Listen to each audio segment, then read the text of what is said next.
up in about 5 minutes at 5 o'clock, student loan debt. The proposal that President Obama says will help. $24,000. That's the average amount, we're told, that college graduates in the state of Texas have to pay in student loan debt once they graduate. But today, President Obama is now proposing a way to help out. So you got a pretty straightforward bill here. And this week, Congress will vote on that bill.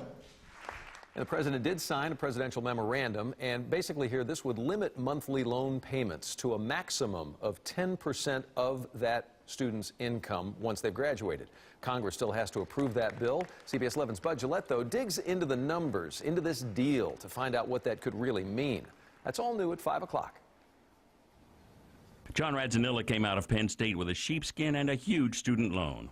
I have around $60,000. It is hard, so it's a hole that I've had to dig myself out of.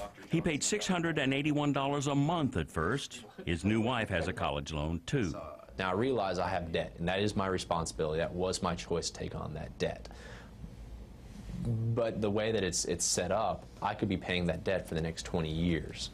Most people would agree that a truly deserving college student should get the money he or she needs in order to finish their education. The questions, though, become, where does that money come from, and who pays for it? There is no such thing as a free lunch.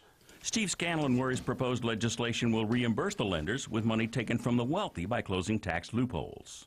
So it's going to cost the government $58 billion, but they're going to make it up by charging the wealthier 1% $72 billion to pay for this, and I think that's going to spark an awful lot of debate. The president fired the opening salvo. And I want Americans to pay attention to see where their lawmakers' priorities lie here. Lower tax bills for millionaires or lower student loan bills for the middle class. Scanlon argues the wealthy already pay significant taxes. Got the highest tax bracket they've had in years. Capital gains have gone up, health care surtaxes, and I think, again, they're going to feel a little bit like an ATM machine. Scanlon had his own student loans to repay.